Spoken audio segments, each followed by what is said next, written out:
Hello, I'm Matthew Malcolm with American Vineyard Magazine, reporting to you here today from Fresno with Allied Grape Growers President Jeff Bitter. They just had their annual meeting here and wanted to talk with you about some of the challenges that your membership particularly is going through.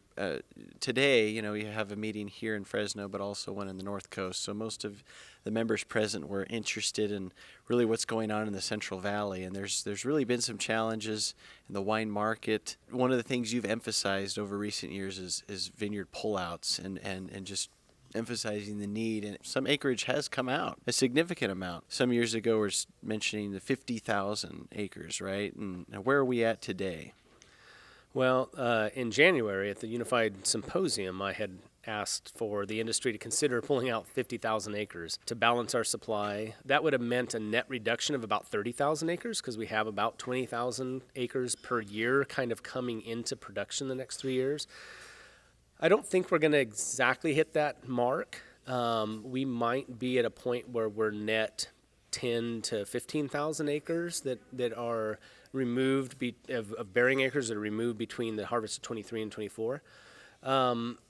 But it's a step in the right direction in terms of balancing supply and demand.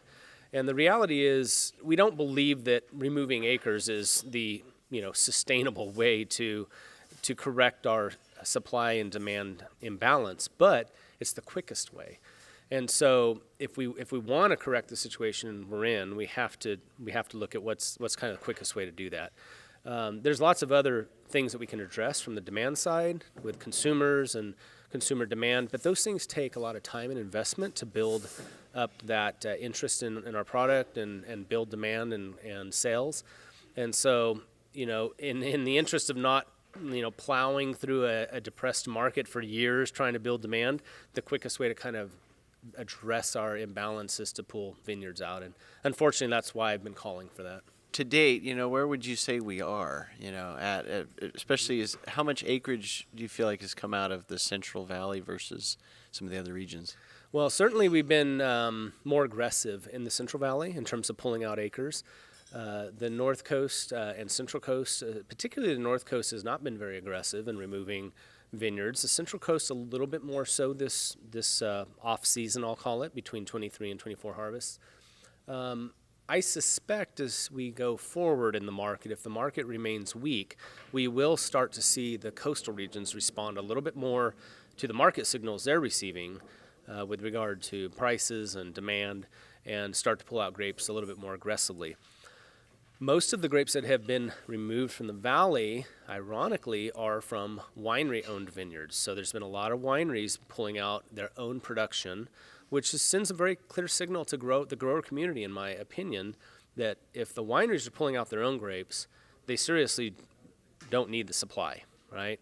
And secondly, if they do need the supply, they feel confident in being able to get it perhaps out of the grower community at prices that are probably cheaper than they can grow it themselves. So those are pretty clear signals to me that when wineries are the aggressor in pulling out vineyards, that we've got a problem. Yeah, we need to open our ears and eyes and see what's happening and adjust our supply to current demand.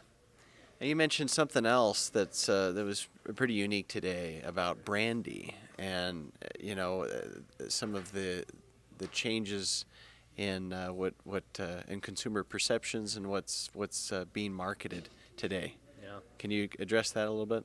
Yeah, definitely. So specific to the Central Valley, and it's a very small part of our wine industry, if you will, but the brandy segment is important for certain parts of our industry in the Central Valley. And what's happening there is most of the larger brandy producers, and there are not many of them, but most of them are looking at alternative product development and packaging that basically is taking what's traditionally been 100% grape product and turning it into a formulated product. So instead of it being called brandy on the shelf, if you see a bottle of brandy, traditionally it's going to say brandy very clearly on the front of the bottle. Now there's a likelihood you're going to see a product that says brandy with natural flavors and artificial colors like caramel coloring or whatever. And what's happening is the spirits produced from grape alcohol are being replaced by spirits produced from other forms of product, like grain-neutral spirits, for example. And those products that are replacing the California grape are generally imported from other areas like Canada, and they're a fraction of the cost of buying grapes and distilling grapes for the purpose of making brandy. So unfortunately, okay, first of all, this is all legal. There's nothing illegal about what's happening. There's classifications with the TTB in terms of how to label certain spirits, and it's perfectly fine to label a brandy with natural flavors. But the reality is, and what happens is the question comes down to, what do the consumers know or think about this? If they are not aware of the fact that it's not 100% brandy, do they even know what 100% brandy is in terms of its grape based? And those are kind of bigger, kind of systemic questions for our industry to answer. And it kind of points to, the fact that we've probably done a fairly poor job of promoting and educating consumers about what they're drinking. So these products are replacing what is traditional brandy on the shelf with something that's not 100% grape product. Yeah, so just another sign of issues and potential depression within the wine grape sector. And so, especially here in the Central Valley, when we think about, moving forward, you emphasized today $10 and under, that baby boomers were the group that actually were a lot more involved in consuming in those wines. And frankly, they're not drinking as much. They're dying out. How do we address this problem? Not just by losing vineyards. Natalie Collins was a guest speaker here today from COG, and she mentioned some organizations that are spearheading some promotions of the wine grape industry in California. Anything that you can say to that? Well, ultimately, you're exactly right. The answer for the short term is to adjust supply to demand. The answer for the long term is to work on creating demand, developing new demand. We're not going to do that by continuing to do the same thing we've always done. We have ridden in this industry successful trend of increasing demand and consumer acceptance of our products for like 30 years, and that's been on the back of the baby boomer.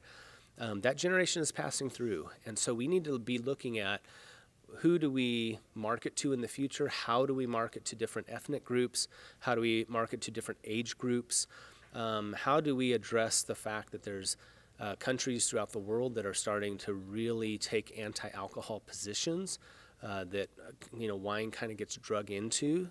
And so those are all kind of longer term investment questions for our industry. How do we address those issues longer term? What I propose is short term kind of fixes to our problem, but that's not the only answer. The bigger and more important answers is, how are we going to be sustainable over 10, 20, 30 years from now? And so we talked about that a lot today at our meeting.